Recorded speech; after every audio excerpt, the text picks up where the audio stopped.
Well, the Browns had their first preseason game. Shadur did his stuff in the preseason game. Browns won. Uh, great, great entertainment. Football is back, but we'll talk about all that in just 1 second. I didn't have my music pulled up, and now we have to sit here awkwardly while I find it. There we go. All right.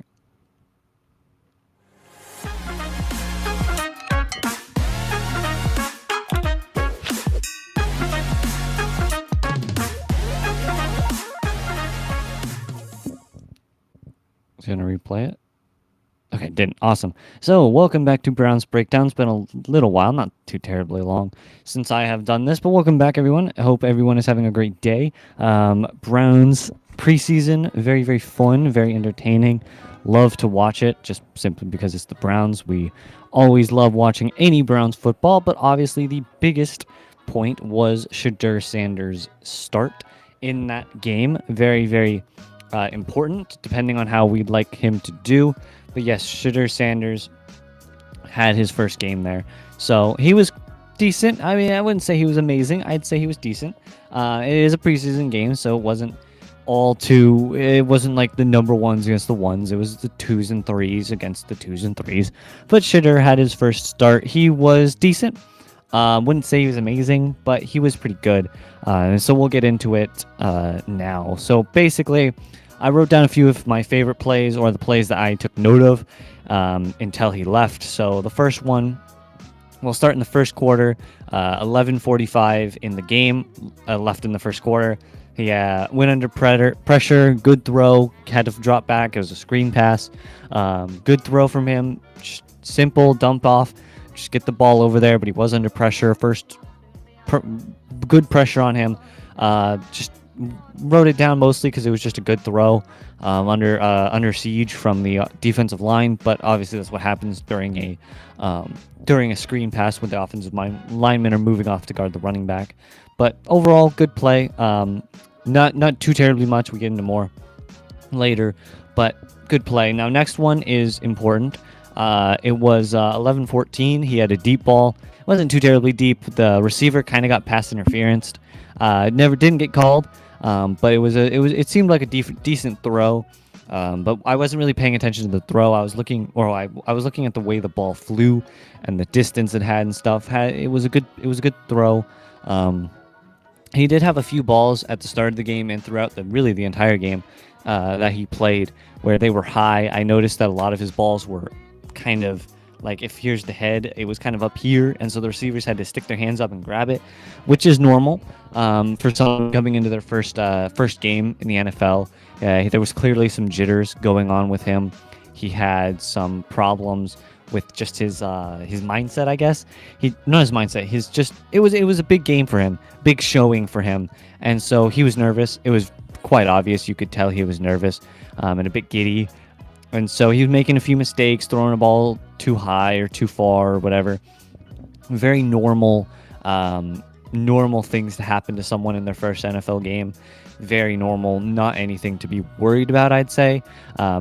Just a normal problem that he'll grow out of eventually, assuming he becomes like our starter or whatever.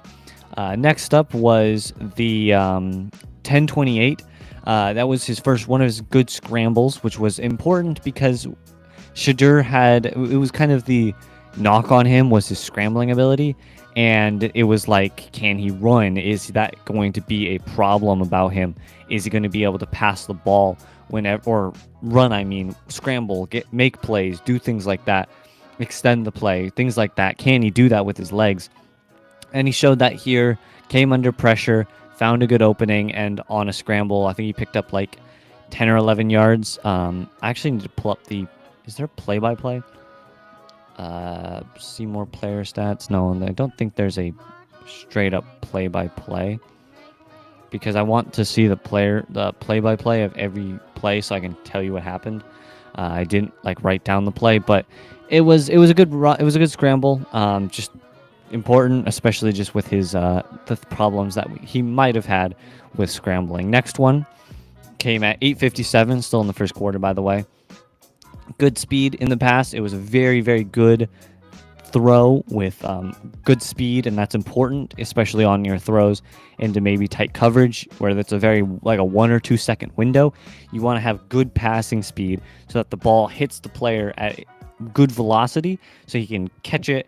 It comes into him like that, just crashes into him, and he can grab it and run off, or fall to the ground. Right? It's good for red zone situations or deep into the red zone where you're at like the 6 or 7 yard line, throwing the ball at a point where there's not much space between you and the back of the end zone, so there's not a whole lot of room for you to craft plays and stuff.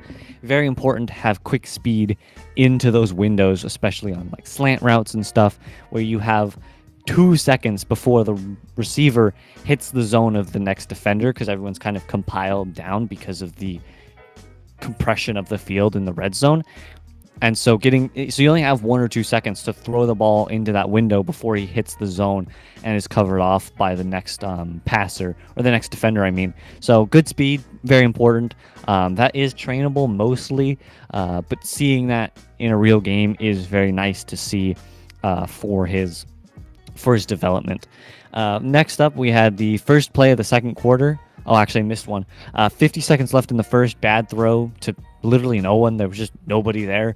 But I think he was just nervous. Again, very normal to be nervous in your first game in the NFL, regardless of it being preseason.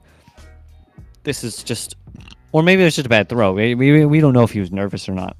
But it was a bad throw. Very normal. Nothing to write off about. Just it happens. Even the greats make bad throws. Sometimes it just happens. So I won't take a dig at him for it. It's pretty normal to see. Now, next one was the first play of the second quarter. Just amazing throw into coverage. I mean, he had a few throws there in the second quarter where he was lining up these passes. It was just defender, receiver, just hairpin throws. I think they're called threading the needle. I mean, they were really good. Probably risky, definitely risky. Something you might not want to make in a real game because of, well, I mean, they still worked out, so I guess it doesn't matter. But yeah, he had a few of those passes. If you watch the highlights, you'll probably see them. Very, very good tight throws, just straight in between the two defenders. Very good, good to see have him throwing those balls like that with those quick passes into very tight coverage. Could end badly, but hey, it paid off, so it doesn't matter. Before we get into the rest of it, we'll actually do the bill paying. So we'll be right back with these advertisements. And we're back here on Brown's Breakdowns. Thank you for the ads and the sponsors. Don't forget Hemisphere Coffee Roasters. Referral code is the VQ03R. Use that. We get 15%. Great coffee. You'll love them. I promise it will be pretty good coffee. I don't think you'll complain. As we were going, I still have a few more rights. The next one was 9:17 of the second quarter. Quick pass to open receiver. Good speed and accuracy. Again, important. I think you'd see this one in the highlights. I know I did. Good speed and accuracy is important. Those are trainable things, yes, but seeing that, regardless of if the wide receiver is covered by the entire defense or is not within 20 yards of a defender, speed and accuracy is very important regardless of where your receiver is. So seeing that speed, seeing that accuracy, seeing that ball fly, the spiral, the accuracy that came right into his chest, you want to throw it around here, and if he's running, you want to throw it kind of here so that the receiver can kind of run into the ball almost and just stick his hands out and catch it, and continue moving. If it's a straight throw where he's just going to fall, you want to aim right about here so he can stick his hands right here and just boom, bring it down. Makes it harder for the defender to knock it out as well, because if your hands are way out here, the only thing holding onto the ball is your two hands. And you likely don't have a great grip. Very easy to get smacked out, fumble, or just incomplete pass. But when it's right about here, you can very quickly grab it and bring it in to that running motion and bring yourself to a place where it's going to be much harder to fumble the ball than the one where it's out here. And so good speed and accuracy, very important. Might have flown over a few people, but that's okay. Next one was good deep pass on the run, which is important. Bit high, so basically the guy caught it one-handed, kind of far out here. It was a great catch from the receiver. It was quite high, I'd say, because he had to catch it one-handed, kind of back here. You want to obviously not throw it there, but the accuracy was on point. That's the important part, right? It's okay if, well, it's not okay. It can be, it's fine, I guess, if the ball is back here, but it was dead on, perfect accuracy on the ball, was just a bit overpowered, and that's normal. Again, probably jitters. That's fine. It is very hard to get a good gauge on where you're throwing the ball in terms of distance. So very, very normal. That's a trainable thing. Good throw, great accuracy, just a bit overpowered. I have no problems with that. Next one was 110, good bullet pass into the end zone for a TD, good speed and accuracy into a good window. Again, great passes there into coverage. Speed and accuracy, again, that was that situation. It was red zone passing where you have to have speed and accuracy if you want to hit those tight windows that will pop up in the red zone, and that was what he did. Great throw. We like to see that out of him. Just again, I feel like he's got the potential to be decent. He has these throws that I am really intrigued about. Next one was finally the only one I had. The last one I had was 650 of the third quarter. Good throw, accurate into open man. Again, accuracy, very important. So just overall, I mean, looking at it, I'd give his grade probably a 7 out of 10. It was above average. It wasn't great. It wasn't great. If you want to know the perfect statistics, he was, let me find it, 14 for 23 for 138 and 2 touchdowns. Again, not amazing. It's not anything to write off about, but I think it is important for him to get those reps, right? Every pass is important in an NFL speed. The offensive line was kind of messed up. I know it was the 2s and 3s, but it just felt like he was under pressure every single play. And maybe he wasn't. I actually think I can check that stat. Team stats. They have, yeah, the Browns had 3 sacks allowed. There's pressures, I believe, that I can find. Here, let me go to NFL.com and see if they have better stats for me. Because I feel like maybe it was just, I feel like he was getting pressured over and over and over again. And maybe he wasn't. Maybe he wasn't getting pressured every single play. And don't forget, there's also, if you guys don't know, there is on NFL Plus, if you own it, there is a coach's film, which gives you sideline. It gives you 3 new perspectives, I believe, for the game. It gives you sideline, end zone, and broadcast. If you want to watch plays, NFL Plus, if you want to study that kind of game, it's the all 22 footage for every play. Very, very good. You probably don't need to pay. I'm not suggesting anything, but you could probably find it somewhere else.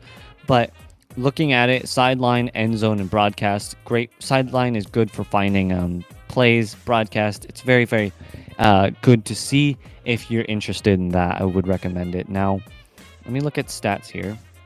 I'm trying to find pressures because I'm curious if they have that stat. Yeah, the Carolina couldn't rush the ball. They only had 40 rushing yards. It was kind of stinky for the Panthers. Okay, they're just not going to show me any of the stats. You know what? I don't care. Looking at it, yeah, I'll say good game. We obviously won. It's a preseason game. How much does it matter, right? Things like that. But it was all about Shedeur. I mean, let's be honest here. It was all about Shedeur. How did he perform? How did he throw? All these things. He made a few mistakes, yes, but it's his first game ever. I cut him some slack. It's a bright. The lights are very bright, as some people would say. It is a intense environment, especially even in preseason. It is still a very intense environment, and when you get into the regular season, obviously, it's just a whole new world. And so, I don't think personally he's ready to start as the starting quarterback in a full-scale game. However, I want him, if I was the coach, I know they don't do preseason like this, but I would start him next week and the week after that. I'd start him in all 3 games to give him as many reps as humanly possible in a full-scale game. Because every rep you play, every time you play a down in the NFL, you learn something, and you can try, right? I don't know if he has that mindset. I hope he does. But every mistake is a learning opportunity. Every little thing he does that he messes up on, he can rewatch and be like, all right, I need to fix this. And eventually, as he does that over and over the course of a year, 2 years, 3 years, he'll really start to improve his game and reach the ceiling of his skill. And I mean, I don't know what his future is going to look like, but I think he does have potential. He made a few mistakes, but that's normal. I think he does have potential for the year, and I hope he does get a few starts in the NFL. But I think he needs time. I think he needs practice, and so I would start him in the 2 next preseason games. Give him as many reps as possible, because every rep you play also dims the lights. It feels a lot. Every time you play, you're like, all right, I've gotten used to this, right? Like you start to begin to get used to the environment. You're like, okay, I've done this a million times. This is easy. I don't care anymore. And you can tune it out a little bit. And it's harder when you're new. But that's just me. Good game. Really important to see Shedeur out there and get those 23 passes. Very important.